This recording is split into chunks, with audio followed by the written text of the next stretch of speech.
Hello friends, welcome to my German Telugu talks. Video start చేసే ముందు ఈ వీడియోని ఇంకెవరైతే లైక్, షేర్ అండ్ సబ్స్క్రైబ్ చేయలేదో వాళ్ళంతా తప్పకుండా సబ్స్క్రైబ్ చేయండి. నా ఛానల్ కొంచెం సపోర్ట్ చేయండి. మీకు హౌస్ బిల్డింగ్ ప్రాసెస్లో ఏదైనా డౌట్స్ ఉంటే కమెంట్ చేయండి.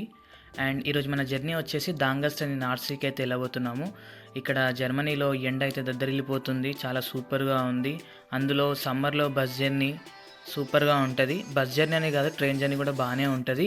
సో బస్ జర్నీ ఏంటంటే ఊర్ల మధ్య నుంచి బస్సు వెళ్తూ ఉంటుంది కాబట్టి చూడడానికి చాలా కలర్ఫుల్గా, వండర్ఫుల్గా, మొత్తం గ్రీనరీ, నేచరు మన కళ్ళ ముందు తిరుగుతుంది అనమాట. రకరకాల పువ్వులు అండ్ ఈ పచ్చగడ్డి, అసలు సూపర్ అంటే సూపర్ లొకేషన్. సో మనమైతే ఫైనల్లీ మన డెస్టినేషన్కి రీచ్ అవ్వబోతున్నాము. జస్ట్ 20 minutes జర్నీ నేనున్న ప్లేస్ నుంచి. మనకి బస్సు ఎప్పుడు అవైలబుల్లో ఉంటుంది, అందులో వీకెండ్ కాబట్టి ఇంకా ఈజీ అవైలబిలిటీ ఉంటుంది. సో ఇక్కడ మనం చిన్నగా నడుచుకుంటూ లోపలికి బీచ్ దగ్గరికి వెళ్ళిపోవాలి. ఒక 1 kilometer డిస్టెన్స్ ఉంటుంది. అండ్ జర్మన్స్కి ఈ వాక్ చేయడం అన్నా, ఈ సమ్మర్లో ఎంజాయ్ చేయడం అంటే, అండ్ సన్ వస్తే వీళ్ళకి పండగే. ఎటు చూసిన జనాలు జాతరలో తిరుగుతున్నట్టు కనిపిస్తున్నారు. అదే వింటర్లో అయితే అసలు బయట కుక్క కూడా కనిపించదు. ఎట్లాగో ఇక్కడ స్ట్రీట్ డాగ్స్ అనేది ఉండవు జర్మనీలో. అండ్ ఇక్కడ వీళ్ళు ప్రతి ఇంటికి గార్డెన్ అయితే తప్పకుండా మెయింటైన్ చేస్తారు. ఎందుకంటే ఆ గార్డెన్ మెయింటైన్ చేయకపోతే కూడా ఇక్కడ వాళ్ళకి ఫైన్ పడుతుందంట. సో గార్డెన్ వర్క్ చేయడం వల్ల వాళ్ళు హెల్తీగా కూడా ఉంటారు. సో ఇక్కడ కింద చూసుకుంటే మొత్తం క్యారవాన్స్, క్యాంపింగ్ ఫ్లాట్స్ ఉన్నాయి మొత్తము. అక్కడ వాళ్ళు ముందే బుక్ చేసుకొని దానికి ఇంత అమౌంట్ అని చెప్పేసి పే చేస్తారు. ఇక్కడ అన్నీ 1 month 2 months ప్రీ బుకింగ్సే ఉంటాయి. ఏ పని చేసినా, ఏం చేసినా, ఎవరిని కలవాలనుకున్నా టర్మిన్ అంటే అపాయింట్మెంట్ లేనిది ఏ పని జరగదు ఇక్కడ. సో పంచువాలిటీ అండ్ ఎవరినైనా కలవాలనుకుంటే అపాయింట్మెంట్ కంపల్సరీ. ఇక్కడ జర్మన్లో చూసుకుంటే రూల్స్ ఖచ్చితంగా మెయింటైన్ చేయాలి. ఆటోమేటిక్ వచ్చిన ఒక 1-2 monthsలో అందరూ ఇక్కడ కల్చర్కి, ఇక్కడ ఎన్విరాన్మెంట్కి అండ్ ఇక్కడ రూల్స్కి అడాప్ట్ అయిపోతారు, ఖచ్చితంగా ఫాలో అవుతారు. అందులో ఏ మార్పు లేదు. సో ఇంకేంటంటే ఈ ప్లేస్ వచ్చేసి so all genders are welcome అనమాట. వాళ్ళు గే కానీ, male, female, either any gender అందరికీ వెల్కమ్ అనమాట. సో ఇక్కడ ఎటు చూసినా కొంచెం మనకి ప్రైడ్ ఫ్లాగ్ అనేది రిప్రజెంట్ అవుతుంది. సో ఇక్కడ ప్రతి జెండర్కి రెస్పెక్ట్ ఇస్తారు. ప్రతి డిపార్ట్మెంట్లో మనతో పాటు కలిసి అందరు వర్క్ చేస్తారు, ఈక్వాలిటీ అనమాట.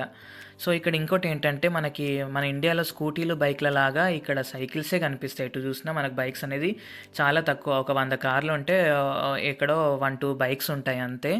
సో ఇంకా ఈ సైకిల్స్ కాస్ట్ వచ్చేసి కూడా అరౌండ్ 1-2 lakhs వరకు ప్రైస్ ఉంటుంది. బట్ ఇక్కడ సైక్లింగ్ అన్నా, వీళ్ళకి వాకింగ్ అన్నా అండ్ ఫిట్నెస్, హెల్త్ కాన్షియస్, వీళ్ళు చాలా అందుకే ఇంత ఫిట్గా ఉంటారు. ఒక 80-90 ఏజ్ ఉన్నా కూడా వాళ్ళ పనులు వాళ్ళు చేసుకుంటూ ఒకరిపైన డిపెండ్ అవ్వకుండా ఉంటారు. ఇది వచ్చేసి ఏదో ఒక పర్సన్ది మ్యూజియం లాగా మార్చారంట.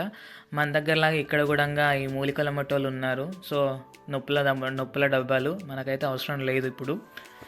సో ఇదే ఆ మ్యూజియము. ఒక క్రియేటివ్ ఆర్టిస్ట్ అంట ఆయన ఇంటినే ఇప్పుడు మ్యూజియం లాగా మార్చారు. లోపల ఒక 10 members కంటే ఎక్కువ అలౌ ఉండదు.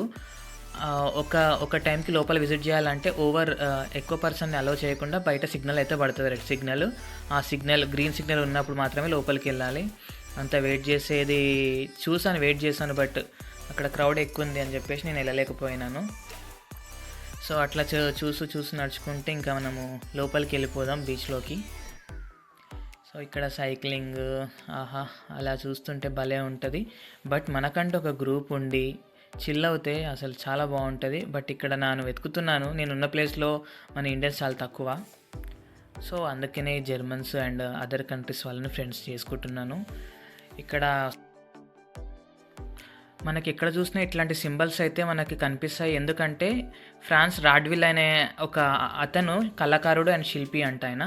ఆయనకు సింబాలిక్గా ఆయనను రిప్రజెంట్ చేయడానికి ఇట్లాంటి సింబల్స్ అయితే పెట్టారంటే. ఇక్కడ ఈ రాతి పైన ఇట్లా హ్యాండ్ సింబల్స్ అయితే ఉన్నాయి. అది ఎందుకంటే వెల్కమింగ్ చేస్తున్నట్టు అని చెప్పారు. సో అక్కడ స్టార్టింగ్లో చూపించిన ఇల్లు కూడా ఫ్రాన్స్ రాడ్విల్దే.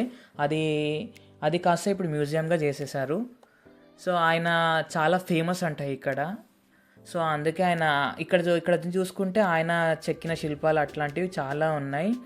సో ఇక్కడ చూసుకుంటే ఈ నేచర్ ఇది చూస్తుంటే ఆరోగ్య పాల యాడ్ లైవ్లో చూస్తున్నట్టుంది. అసలు చాలా బాగుంది. సో ఇప్పుడు ఇప్పుడైతే ఒక షిప్ అయితే వస్తుంది.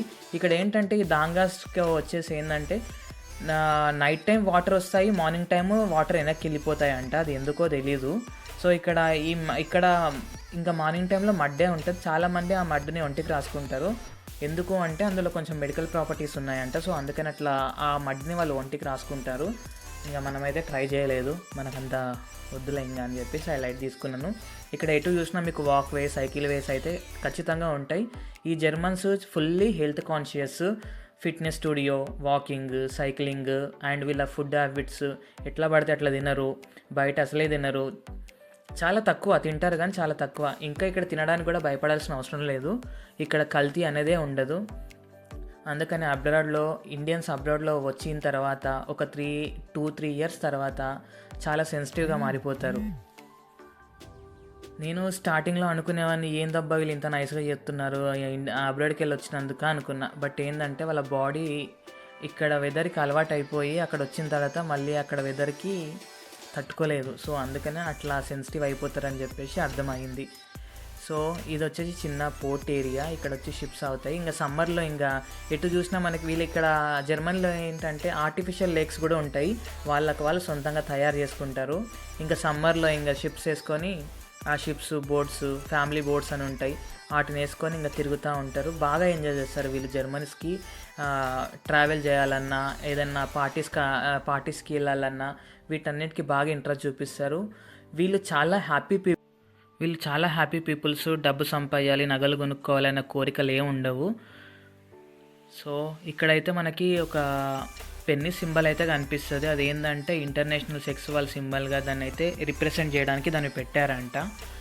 సో చెప్పాను కదా, ఈ బీచ్ వచ్చేసి నో జెండర్ రెస్ట్రిక్షన్స్, ఎవరైనా రావచ్చు, ఏమైనా చేయొచ్చు, ఎంజాయ్ చేయొచ్చు, పోవచ్చు. అండ్ ఇంకోటి ఏంటంటే వీళ్ళకి అట్లాంటి ఫీలింగ్ మనుషులను చూస్తారు అంతే.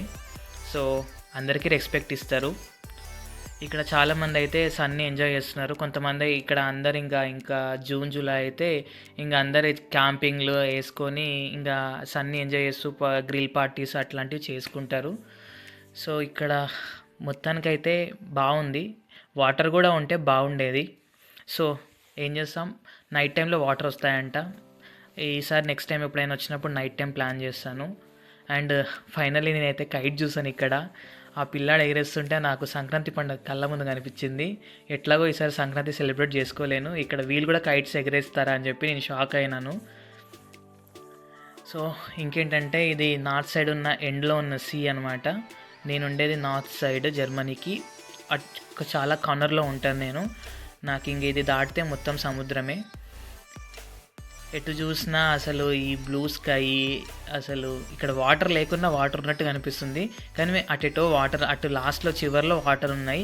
ఇక్కడ ముందటంతా మడ్డే ఉంది. సో ఇంకా జర్మనీ గురించి మీకు ఏమైనా తెలుసుకోవాలని అనిపిస్తే తప్పకుండా కామెంట్ చేయండి. అండ్ నా ఛానల్కి కొంచెం సపోర్ట్ చేయండి. ఎండ్ వరకు ఎవరైతే వీడియో చూసారో వాళ్ళందరికీ thank you so much. Please like, share and subscribe.